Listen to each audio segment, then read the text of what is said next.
Amado hermano, el día de hoy, este mensaje que les traigo es de este bonito salmo, que es un poco corto, pero es de mucha bendición. Amén. Este salmo, aparentemente por ser un poco pequeño, pero tiene en él 12 promesas que le está haciendo Dios al pueblo que lo sigue, al pueblo que lo honra y al pueblo que le es fiel. Amén. Este salmo, me imagino yo que es de los más conocidos. A lo mejor ya hasta se lo saben de memoria. Pero hoy le estaremos dando lectura paso a paso para ir conociendo un poco sobre estas promesas que nos hace Dios. Amén. En el versículo 1 dice: nada me faltará. El Señor nos está hablando en este verso que si tú confías en Él, nada te va a faltar, mi hermano. Aquí nos está diciendo que nada nos va a faltar, tanto espiritualmente o materialmente o emocionalmente. Espiritualmente, porque tendrías de tu lado al más grande y poderoso, al vencedor, al Rey de Reyes, al Todopoderoso, a ese Dios que pocos en el mundo lo conocen, a ese Dios que es real, a ese Dios que está vivo, a ese Dios que no está clavado en una cruz, así como muchos o la mayoría de las personas lo conocen,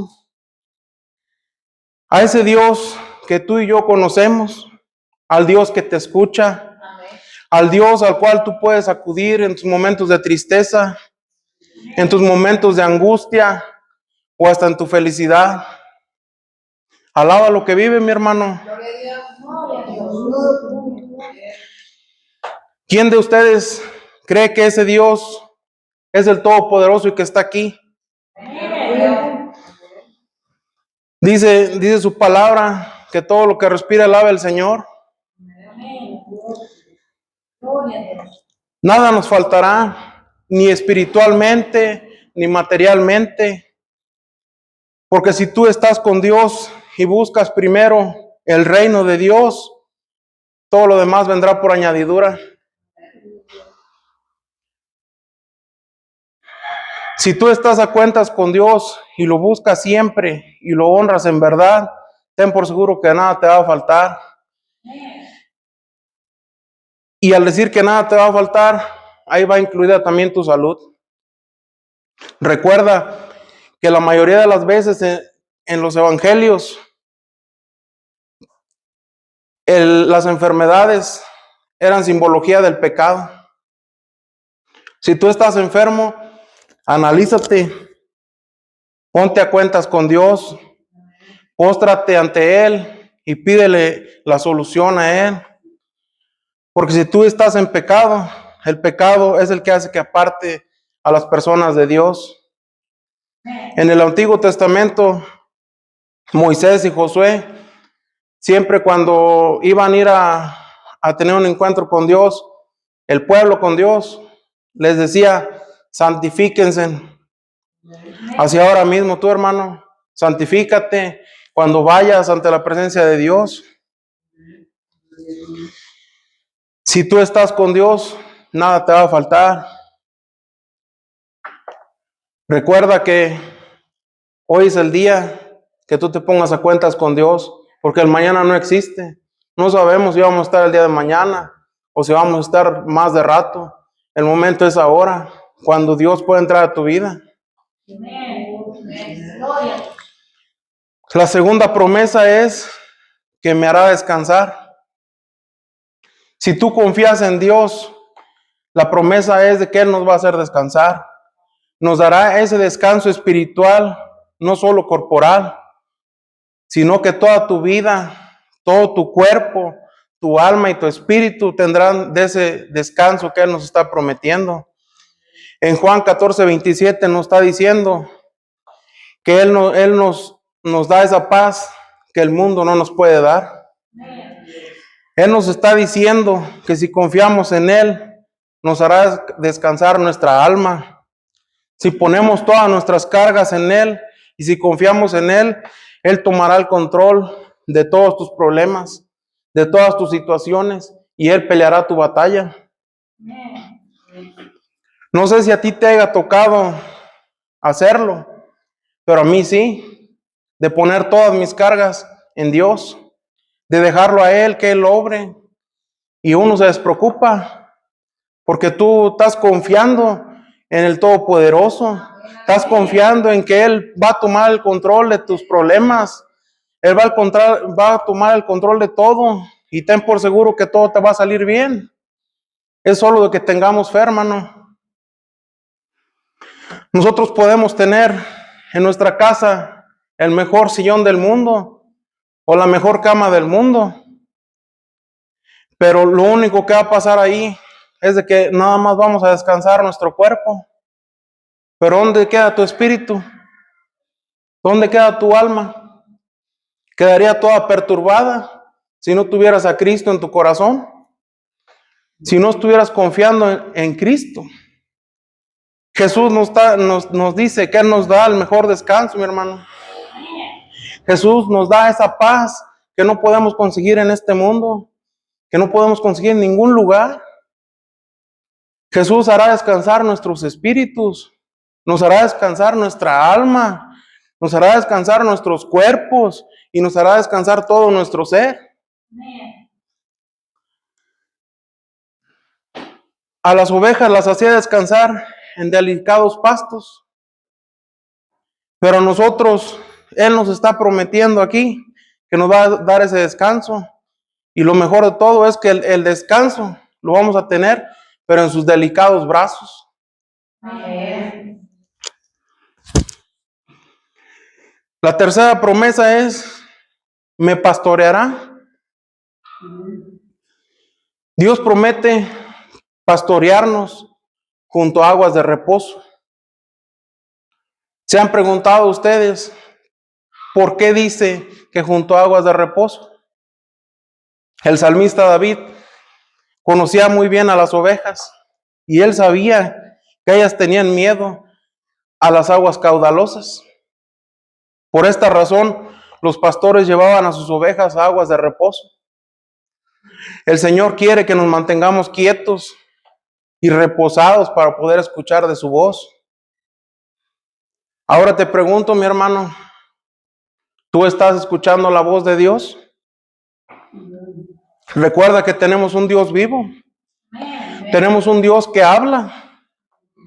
Tenemos un Dios que escucha. ¿Estás dedicando ese tiempo para Dios?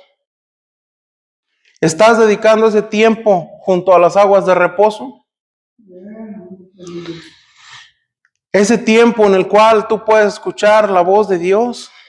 A veces andamos muy a la carrera en nuestras vidas, que hasta nos olvidamos de Dios. A veces por ir al trabajo, por ir al estudio, o simplemente dejas al lado el tiempo para hablar con Dios.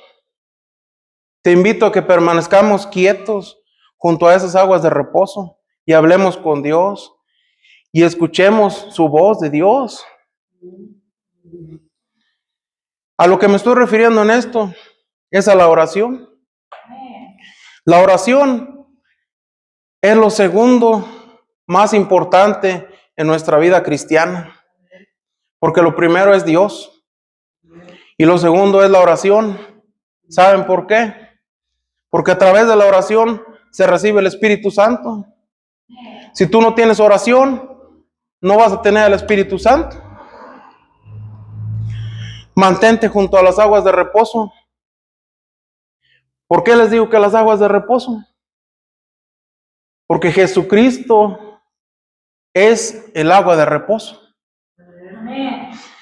Por eso David llevaba a las ovejas junto a las aguas de reposo, porque Él está dando a entender, nos está dando a entender a nosotros que tenemos que estar junto a Dios. Alaba al Todopoderoso, hermano. La cuarta promesa es que confortará mi alma. El único que puede confortar nuestra alma es Dios.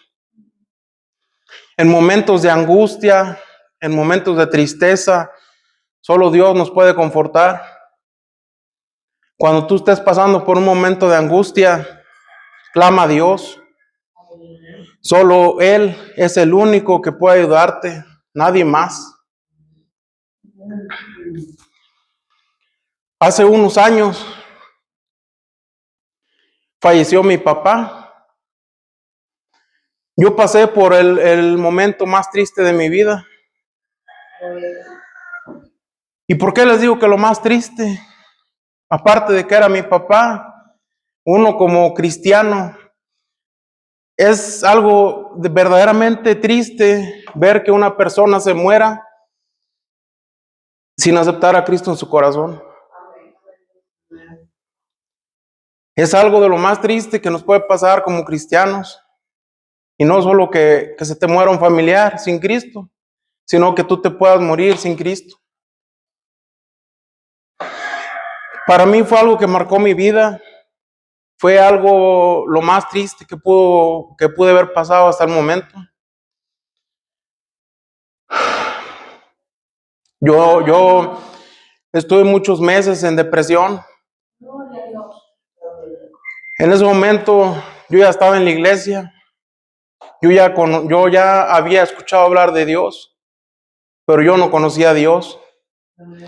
Hasta el momento en que Dios llegó a mi vida, al momento en que Él me habló y me dijo: hijo, tu papá ya no va a estar contigo, pero yo voy a estar contigo todos los días de tu vida. Cuando Dios me habló y me dijo eso, Él entró a mi vida y Él fue el único en confortar mi alma. Solamente Él me sacó de esa depresión. Gloria a Dios, aleluya. Gloria a Dios. Solo Dios trajo esa sanidad a mi espíritu. Yo llegué a ir a psicólogos, llegué a ir a psiquiatras, pero en nadie de ellos pude tener esa sanidad espiritual. Nadie pudo confortar mi alma. Solo Dios fue el único que trajo sanidad a mi interior. Y así como yo obtuve esa sanidad por parte de Dios en mi interior, hermano, ahora tú en este momento puedes recibir esa sanidad en tu vida. Porque el mismo Dios que creó los cielos y la tierra, ese mismo Dios que hizo tantas maravillas en el pasado, es el mismo Dios que está aquí en estos momentos. Ese mismo Dios es el mismo Dios que está aquí escuchándote. Es el mismo Dios que Él puede llegar a tu vida en este momento y traer sanidad. Solamente tú sabes lo que estás pasando. Solamente tú sabes en qué tienes tu necesidad. Si tú tienes esa necesidad de salud, puedes recibir la necesidad en este momento porque Dios está aquí. Esa sanidad en tus huesos, puedes recibirla. Puedes recibir esa sanidad en tus órganos afectados. Dios los puede reconstruir porque para Dios no hay nada imposible. Es solo de que tú tengas fe, hermano, que no dejes de fijar tu mirada en Jesucristo. Lo que tú tienes en tu vida que te está afectando en este momento, lo reprendemos en el nombre poderoso de Jesús.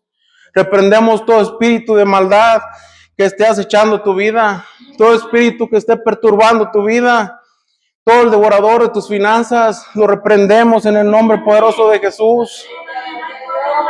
Recibe esa sanidad en este momento, hermano.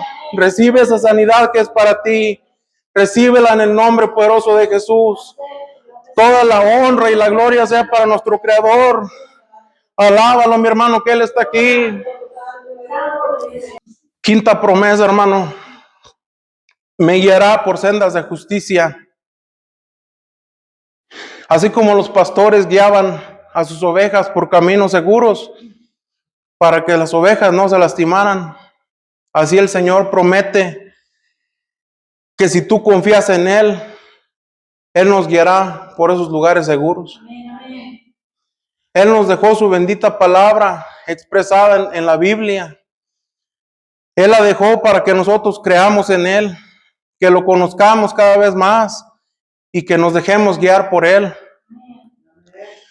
La Biblia es un libro de instrucciones donde nos está diciendo Dios cómo podemos vivir bien, cómo vivir una vida en paz de la mano de Él, donde Él nos está diciendo cómo podemos tener vida eterna.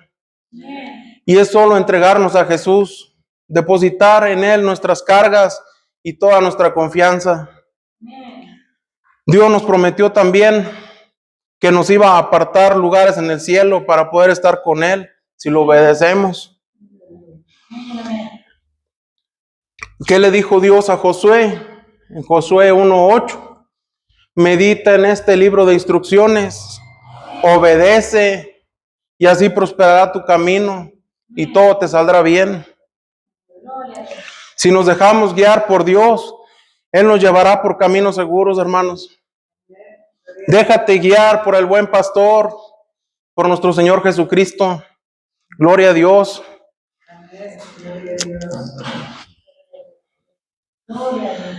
Sexta promesa: no tendré temor alguno. ¿Quién de ustedes ha sentido temor alguna vez? Todos en algún momento de nuestra vida lo hemos sentido. Si hemos sentido temor alguna vez, hermanos, ahora yo les digo, ¿a quién temeremos si tenemos a Dios de nuestro lado? A nadie, ¿verdad? Dijo nuestro Señor Jesucristo en Lucas 12:5, pero os enseñaré a quién debéis temer. Temed a aquel que después de haber quitado la vida, tiene poder de echar en el infierno. Si yo os digo, a este temed. Dios nos está diciendo que no debemos tener temor alguno, solamente tener temor a Dios. Dios promete estar con nosotros y esa es la razón poderosa por la cual no debemos temerle a nadie. Podemos estar en las más densas tinieblas o en alguna situación peligrosa y Él estará cerca de nosotros para infundir valor y confianza. Es solo permanecer buscándolo siempre, permanecer en comunión con Él, estar buscando continuamente de su presencia en nuestras vidas.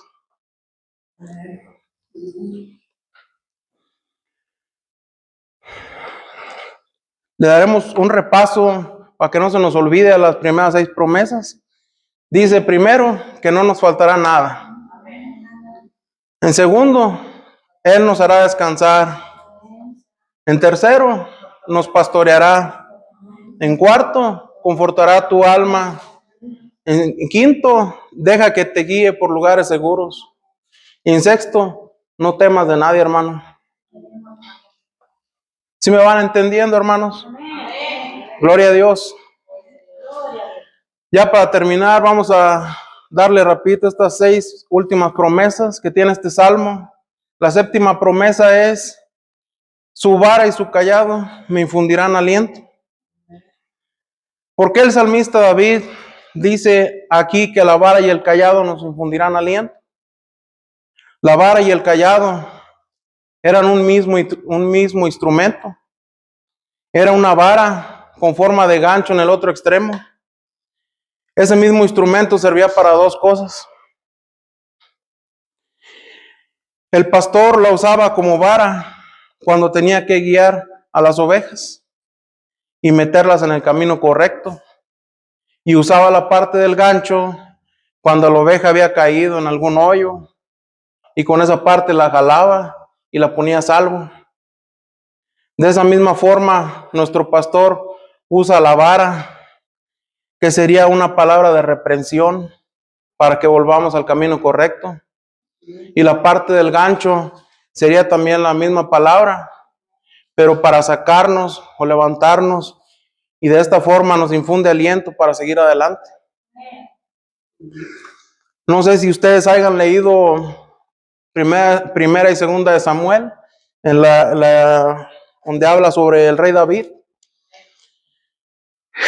El rey David pecó, tomó a una mujer que ya tenía a su esposo, pero él la manera que hizo de tomarla fue de que mandó matar al esposo de la muchacha, de la señora. Lo mandó matar. Era un soldado de él. Entonces él hizo que él fuera al frente del ejército, pero ya había hablado con sus demás comandantes para que no lo ayudaran cuando se mirara en aprietos. Entonces, por culpa de David, por mandato de David, se murió el esposo de la muchacha o señora que se llamaba Betsabé. Entonces Dios usó al profeta Natán para que fuera a reprender a David, que fuera a hacerle ver en qué había pecado, qué era lo que estaba haciendo esa mancha por la cual él no podría entrar en contacto con Dios. Manda al profeta Natán y le dice el profeta Natán que Dios le había mandado un castigo, y el castigo era de que toda la familia de David se iba a rebelar en su contra, que no iba a quedar nadie en su familia, todos iban a ser contrarios de él. Y el hijo que habían procreado en el adulterio entre David y Betsabé iba a morir. David se deprimió bastante. Se deprimió de una manera que él se puso en ayuno para querer hacer que Dios hiciera atrás la decisión que había tomado, porque le dijo que el hijo iba a morir. Entonces, estuvo mucho tiempo David en ayuno hasta que el hijo murió. Entonces ya él dejó el ayuno porque dijo, ya para qué ayuno si ya el Señor no tomó en cuenta mi petición. Pero aquí el profeta Natán le dijo a David, lo reprendió porque él se había desviado de su camino, de la promesa que Dios le había hecho a David, porque ya en ese entonces David ya sabía que iba a tener otro hijo, que iba a ser el que iba a hacer continuar el legado de reyes, pero la promesa era Salomón.